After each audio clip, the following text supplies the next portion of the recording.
Hey guys, Brad Gilmore here. Want to give a big shout out to our title sponsor, Walker Texas Lawyer. If you or a loved one have been injured in an accident, whether that be a car, truck, motorcycle accident, or some kind of other issue, hit up Walker Texas Lawyer at 713-552-1117 or walkertexaslawyer.com.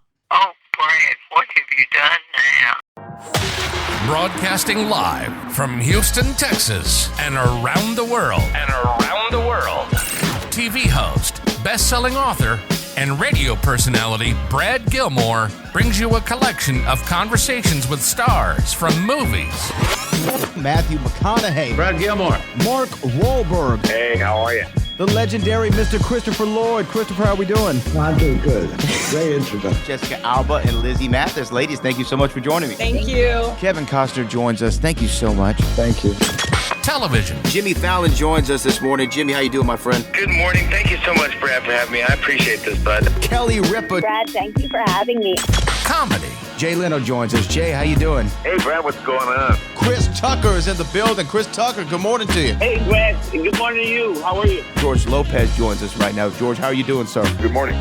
Music. Lola Monroe. Thank you. Thank you for having me. The legendary frontman of AC/DC, Brian Johnson, joins us right now. Brian, how you doing? Good morning, Brad. What lovely to talk to me. Funny lad. Megan Trainor. Thank you so much, Brad. You're awesome. Chloe Bailey joins us. I appreciate the time. Appreciate you. And more. This is The Collection. Now your host, The Boat. Brad Gilmore!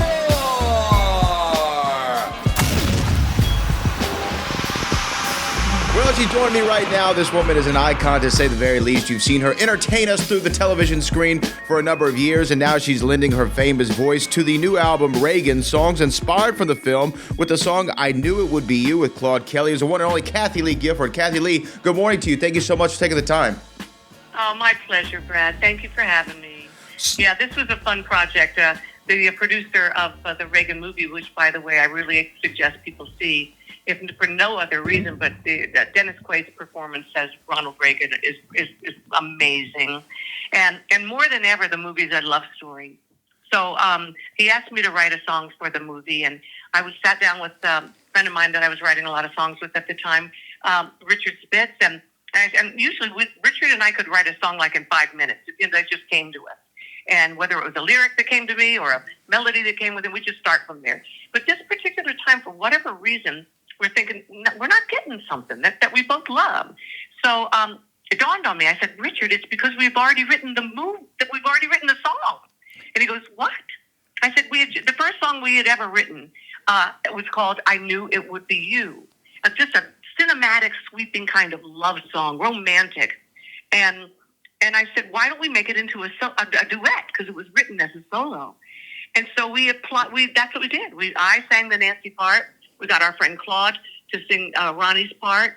And it worked. Sometimes you just got to play around with things. It really worked. So the producers really got excited about it. They love it and said it's one of the most romantic songs on the whole album.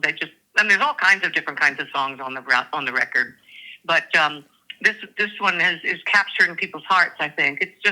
It's an old-fashioned cinematic song, like you'd see in the day that when movies were movies. I'm sorry, but I'm old-fashioned that way too. I just want a sweeping melody. I want an intelligent lyric. I just can't take the boom, boom, boom. I just can't do it. I understand it, and I actually got to see Reagan in theaters last year when it was out, and what a beautiful performance from Dennis Quaid, as you said, fellow Houstonian Dennis Quaid, I might add. So I definitely appreciated his performance. And Reagan, what I loved about that movie is I don't recall the Reagan administration. I wasn't around at the time, but Reagan was always known as the great communicator, he seemed to lead more with humor than hate. He was a magnificent man. Yes, exactly. We need more of them around, don't we? Mm-hmm. We really do. We really do. So did you feel was there a certain pressure of doing a song in a movie that is about this, American president that so many people revere? No, because I knew it was the right song. I just knew it. After 60 years in this business, my guts tell me, so I had met, actually, President Reagan and Mrs. Reagan at one time. I have a picture in my library of me, Bob Hope, and President and Mrs. Reagan. And it was early in my career. And I look at it now and I go, who was that? What was I doing there? What do you recall about the meeting? What do you recall about the meeting and his charisma? Just being, well, you couldn't miss that. He was still a very handsome man. Very handsome, and of course, Mrs. Reagan was very elegant and refined. But the thing that I remember the most was how much they acknowledged each other, no matter what the conversation was about. They included one another. They were always close physically to each other. There was touching. There was laughter between them. It was a true, a timeless love affair, and so much of marriages don't end up like that.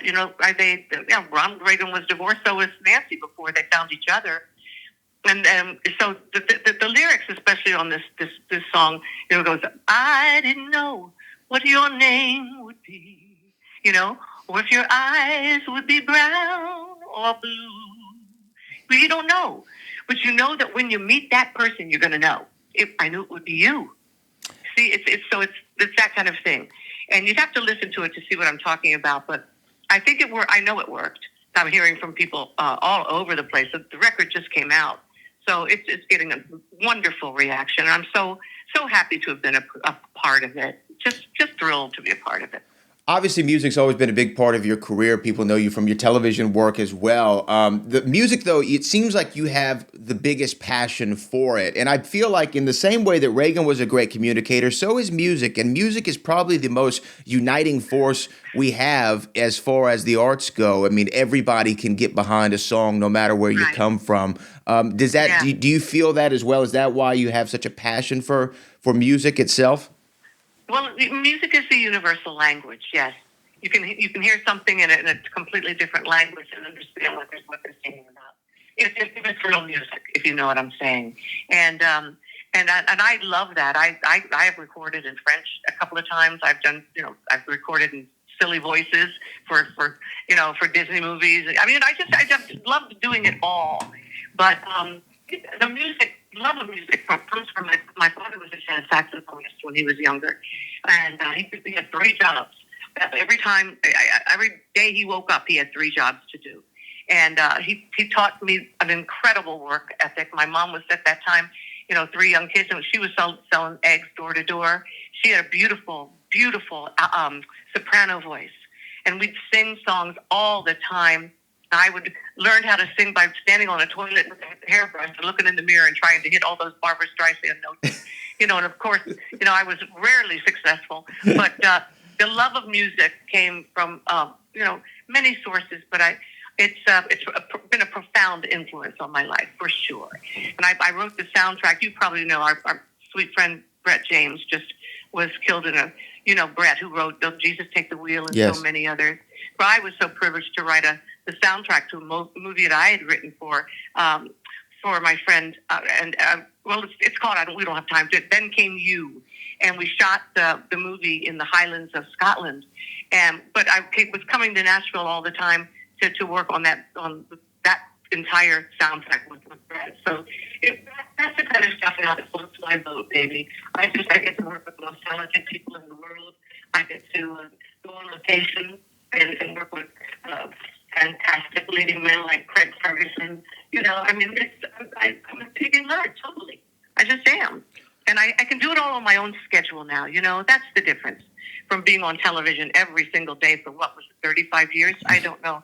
And I commuted the whole time in from Greenwich, Connecticut to New York. And that gets old very quickly, as you can imagine. But anyway, it's just been, I'm living my dream, hon.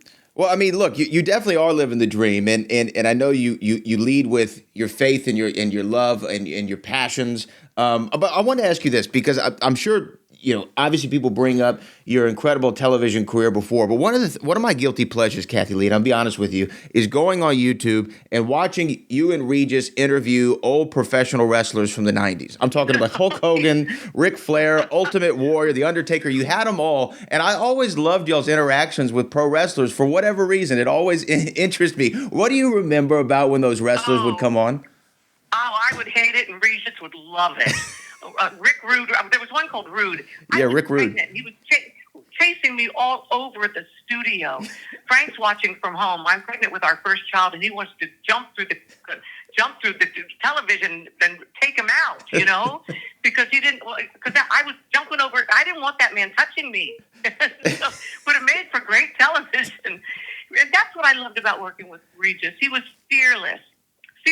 Later, we got in those sumo suits. We were the first people to put the sumo suits on and bounce around on each other. And we always did unpredictable stuff. And so much of television is overproduced and phony, and people pretending they like each other, and that sort of thing. And we were born entertainers, both of us, Regis and I, and we loved each other and respected each other. And 15 years of I never had a word between us that was not unkind or a harsh or in any way. Never had a fight. We never came near one. We never had an argument. And we went on tour all the time together too, doing our nightclub sets. I'm gonna tell you, you can get on each other's nerves on a road trip. Well, it's beautiful, and the television y'all made was magic. It truly was. And this song, "I Knew It Would Be You," from the new album Reagan, songs inspired by the film. Kathie Lee, thank you so much for joining me this morning. Everyone, go see this movie. Listen to the music. It is a phenomenal story and phenomenal album. So, Kathie, I really appreciate you this morning. Thank you, Brad. You have a great day. Bless you.